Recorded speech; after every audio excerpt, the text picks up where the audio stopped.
Hello fans and welcome back to my top 10 favorite Godzilla films. This movie that I'm about to talk about is just pure amazing. I've followed this film since the day that it was announced and I'm really glad that I didn't overhype myself for it.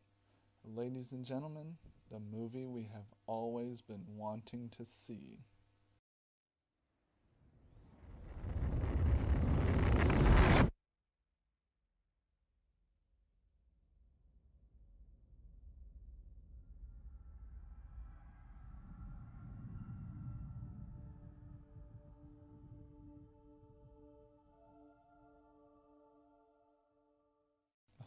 Oh yes, Godzilla. Now, if you have not seen this movie, please don't watch this as I will definitely be giving away spoilers. Anyways, this is the modern Godzilla that we have always wanted to see. This is the true American Godzilla. I've been waiting 4 years for this film, so now I can finally talk about it. The film opens up with really old, grainy footage of science experiments and old documents. It then shows different tests of some sort, and then Godzilla. Yes, this movie doesn't even wait to show that some humans already know that Godzilla exists. The footage goes on to show that Godzilla was already being tracked, and the footage ends with Godzilla rising out of the ocean only to get hit with a nuclear bomb. We then fast forward to 1999 in a mining facility in the Philippines. There, Dr. Sarazawa is called out to the site to help explain something. Yes, this Dr. Sarazawa is a reference to the original 1954 Godzilla film. Anyways, a large cavern has opened up underneath the machines that were mining. Dr. Sarazawa and his assistant and a small team travel inside to find a huge, ancient skeleton, which is later on confirmed to be a Godzilla species skeleton. On the skeleton, they discover two spores. One has hatched while the other one appears to be inert. It is then shown that there is a long trail from the back of the cave to the ocean, showing that something escaped. We are then taken to the Janira nuclear plant near Tokyo, Japan. Nuclear physicist Joe Brody and his wife Sandra both work at the nuclear power plant. Joe has seen some strange seismic activity at the plant and thinks that something is wrong, so he sends Sandra and a small team to perform a damage inspection. During the check, a radiation leak occurs and the team try to make it back out alive. Joe is waiting to shut the door behind the team, but the team doesn't make it in time. Joe watches in horror as he sees his wife accept her fate and asks Joe to take care of their son.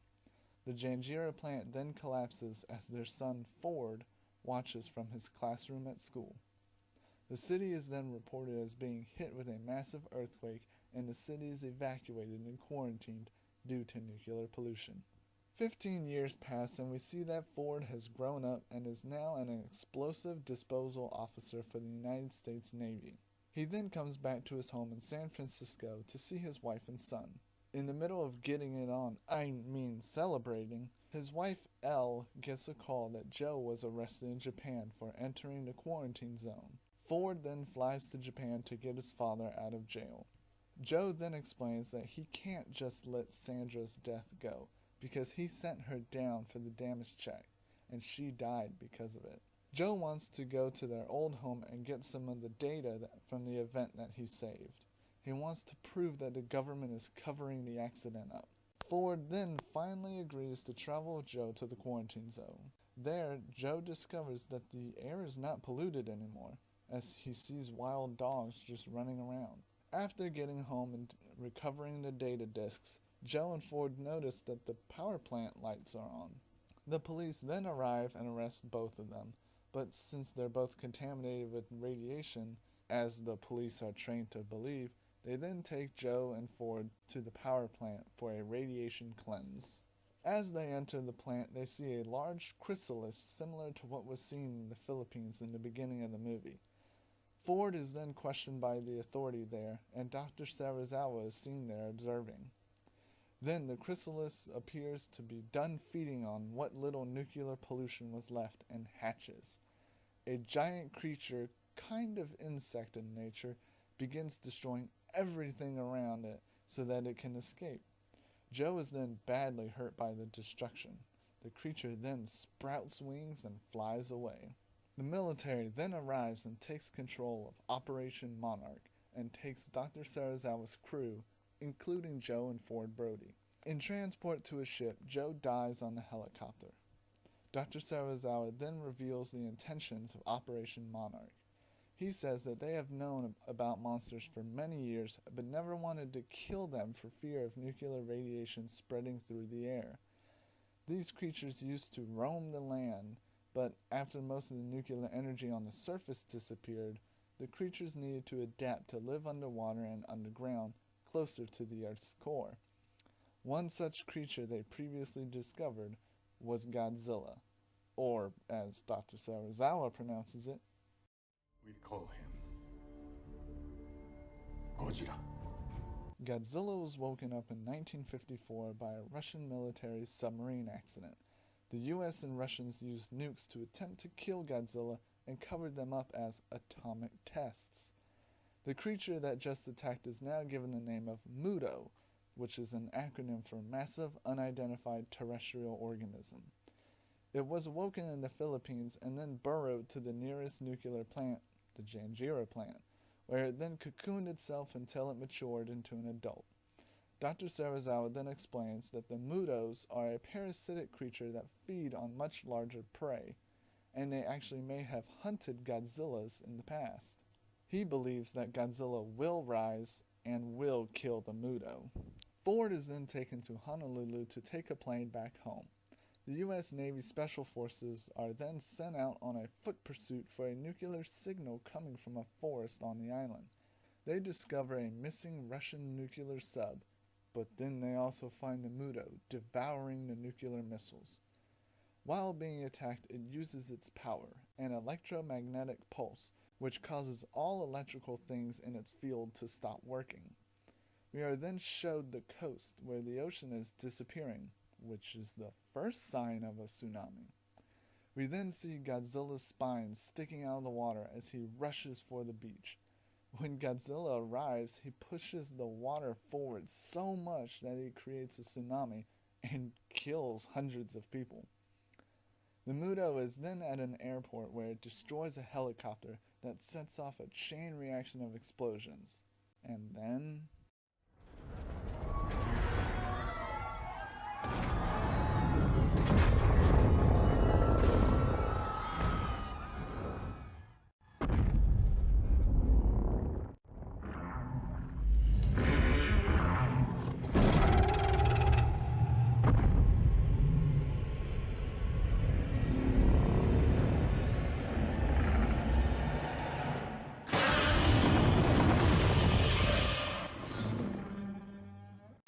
Hell yeah, Godzilla appears.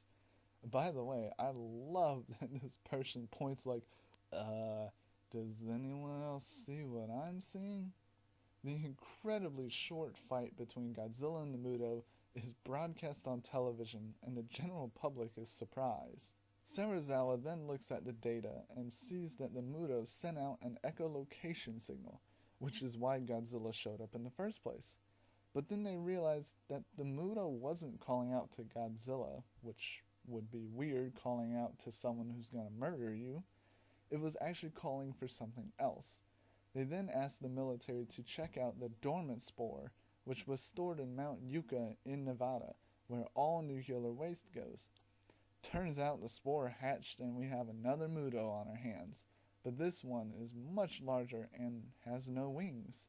It is then reported that the two Mutos must be of a different sex. The flying one is the male, and the new one is female. The Navy then come up with a plan to gather all three monsters in San Francisco with a nuclear bomb. When the monsters arrive, they will take the bomb out to sea and detonate it. With the sheer force of the explosion, this would kill all three monsters. Since the nuclear technology is much stronger now than those used on Godzilla in the 50s. Ford then teams up with the military for an escort mission of the nukes. They move the nukes by train so that the Muto's EMPs won't affect it. The female Muto then finds the train and takes off one of the nukes and destroys the rest of the train. One nuke survives the destruction, however. The next day, the nuke and Ford are saved by helicopter and flown to San Francisco. Godzilla arrives and accidentally destroys the Golden Gate Bridge, while the male Muto arrives and steals the nuke and presents it to the female.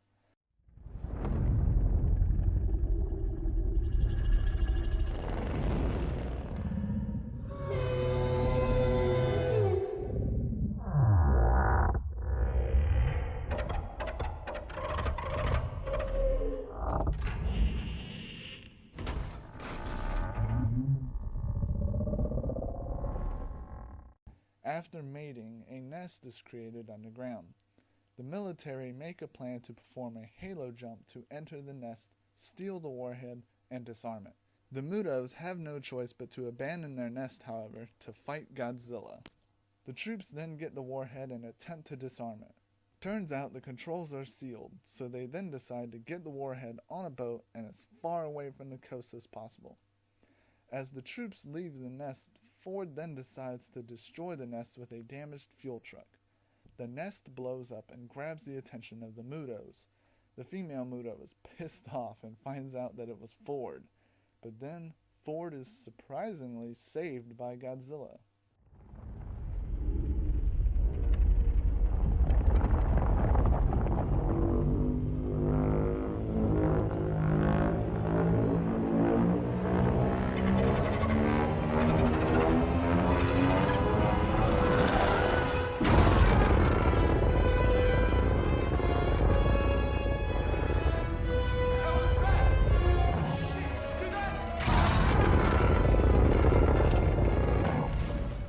Before ending the female, however, the male jumps in and fights Godzilla one-on-one.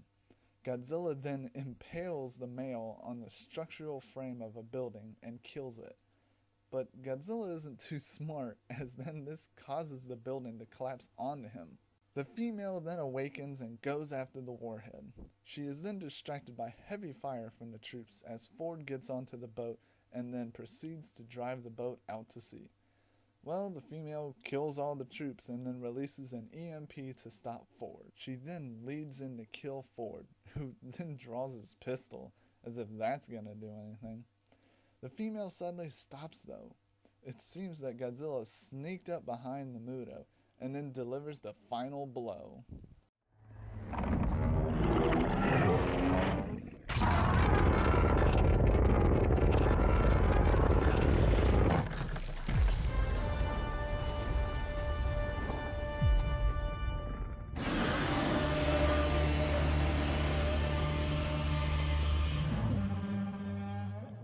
I'm calling it right now, guys. That is the best monster kill in the entire Godzilla franchise. After Godzilla's victory, he then travels back to shore, where he then passes out due to exhaustion. Ford is then saved by a helicopter, and the nuke explodes in the ocean. The next day, there is destruction everywhere, and people are being reunited with their families, including Ford, his wife, and his son.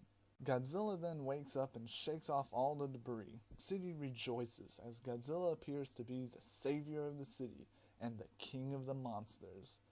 Godzilla then returns to sea to lay dormant again. One thing that I have a problem that other people have a problem with is that people don't believe that anything came from the nuke at the end of the movie.